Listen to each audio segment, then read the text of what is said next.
remember. The hospital and Dr. Baker.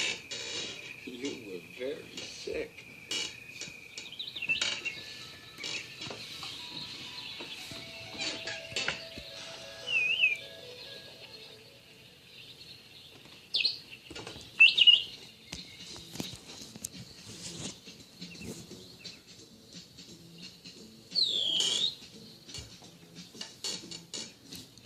This is George.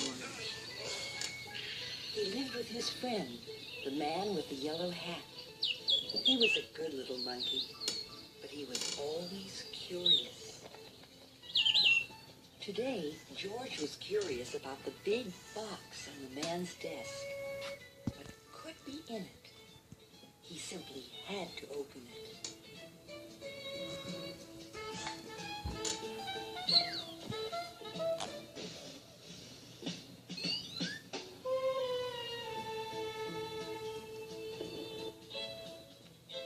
It was full of funny little pieces of all sorts of shapes and all sorts of colors. It looked like a piece of candy. Maybe it was candy. Maybe he could eat it. Before he knew it, ooh.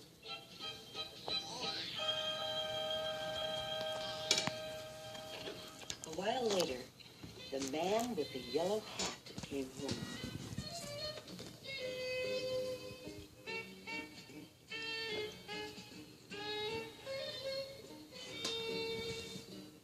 Why, George, I see you've already opened the box with the jigsaw puzzle. It was supposed to be a surprise for you.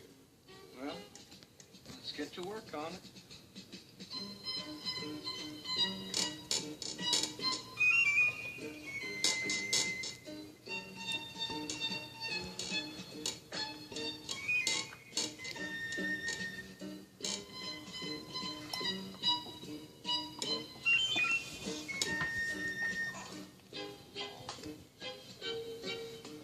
Finally, the puzzle was finished.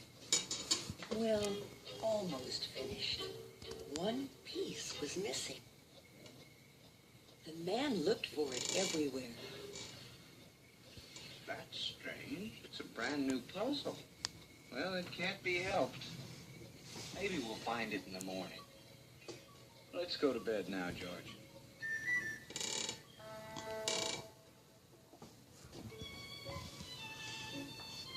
The next morning, George did not feel well. He had a tummy ache and did not want to eat his breakfast. The man was worried. He went to the telephone and called Dr. Baker. Dr. Baker said he would be over as soon as he could. Good.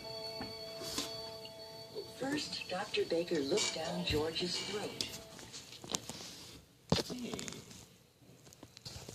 Then he felt his tummy.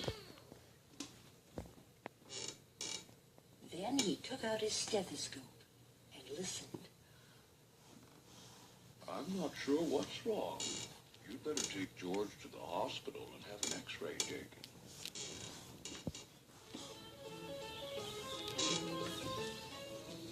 Don't worry, George. You've been here before when you broke your leg. Remember how nice the doctors and nurses were?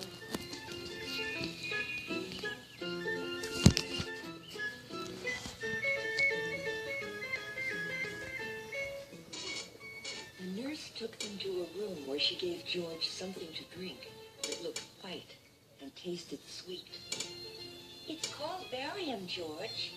It helps the doctors tell what's wrong with you.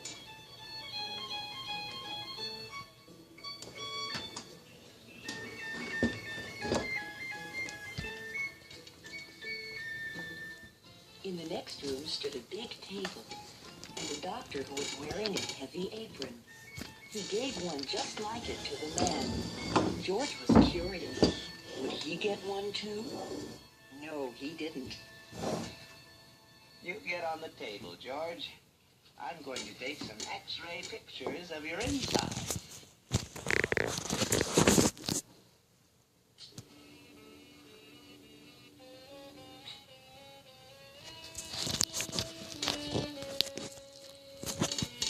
George. Hold your breath.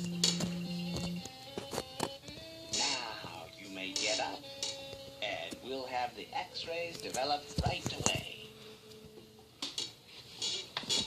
Now, let's see. There's something there that should not be. Why, that looks like...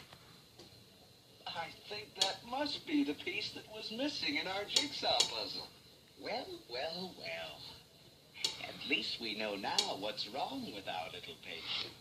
George will have to stay at the hospital for a few days. They'll put a tube down his throat to get the piece out. It's only a small operation. I'll call a nurse and have her take you to the admitting office. Many people were waiting outside the office. George had to wait, too. Look, Betsy. There's Curious George. Betsy had never been to a hospital before. She was scared. Finally, it was George's turn. The nurse wrote down a lot of things about George, his name and address, and what was wrong with him. Another nurse put a bracelet around his wrist. It has your name on it, George, so that everybody knows who you are. My name is Carol. I'm going to take you to your room now. We call it the children's ward. There will be lots of children to keep you company. And so there were. There were lots of children in the room. Some were up and around.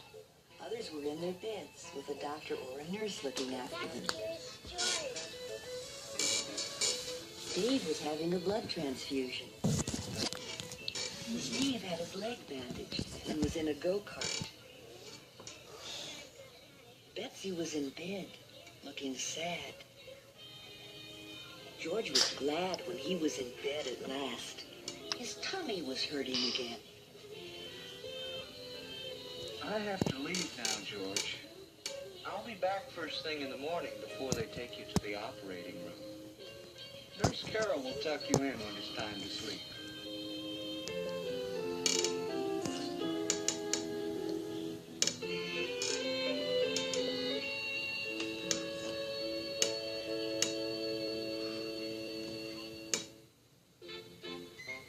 As he promised, the man was back early next morning. The nurses were keeping George very busy. One nurse was taking his temperature and feeling his pulse. One nurse brought him a pill. This is to make you sleepy, George. And another was getting ready to give him a shot. It's going to hurt, George, but only for a moment. The needle hasn't touched you yet.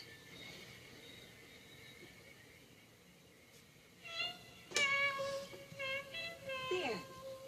That wasn't so bad, was it? No, it really wasn't. And anyway, it was over now. By the time the attendant came to wheel him to the operating room, George was getting sleepy. He tried hard to stay awake because he was curious to see what would happen next. In the operating room, there was a big table with bright lamps over it, and doctors and nurses all around. They had caps on their heads and masks over their faces.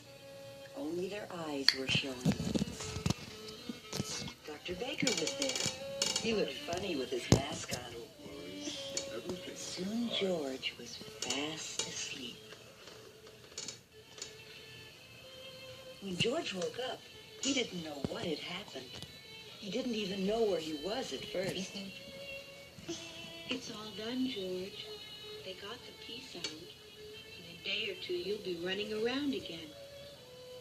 George felt sick and dizzy. His throat was hurting, too.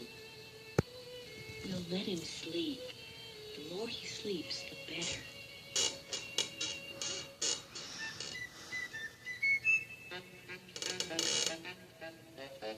The next morning, George felt better. Dr. Baker came to see him. And of course, the man came too. Betsy was watching him from time to time. She seemed a little less sad, but she still didn't smile. Tomorrow I can get up and try to walk. Boy, I can hardly wait.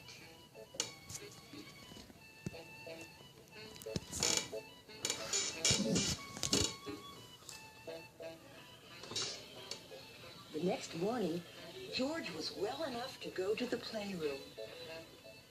A lady was showing Betsy how to use finger paint. There were all sorts of things to play with. There was even a puppet theater, and that was just the thing for George.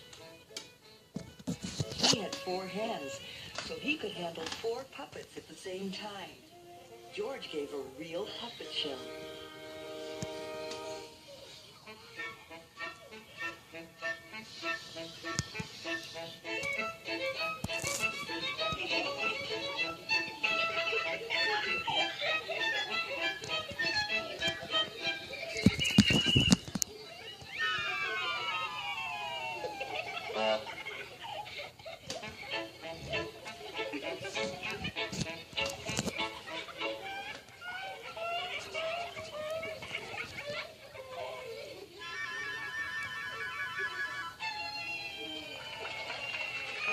The children laughed and shouted, and even Betsy, for the first time, smiled a little. There were other things in the playroom, a TV set and a record player. George was curious. If he climbed on the record player and turned the switch, would it go round and round like a real merry-go-round?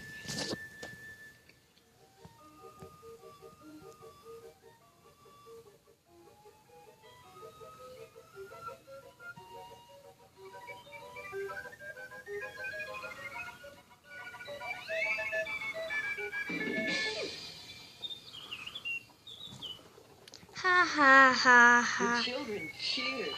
George was so funny. Betsy, you'd better take a nap before lunch. We have a big day ahead of us. The mayor is coming to visit the hospital today. And later on, you'll be going home, George.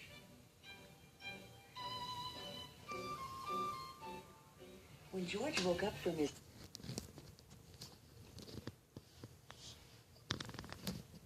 Sorry I skipped.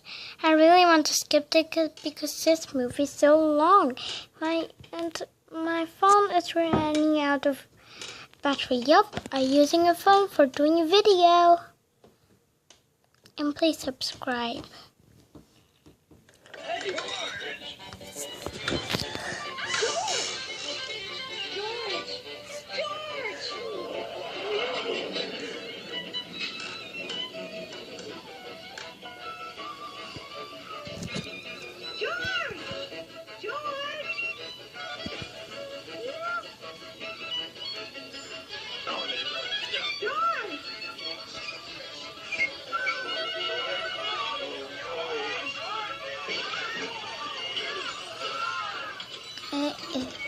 He landed right in the mayor's arms. What a mess it was. George broke all my dishes. What will the mayor think? Suddenly, everybody looked up and listened. From above came happy laughter, and there stood Betsy. Then the children joined in, and a couple of others.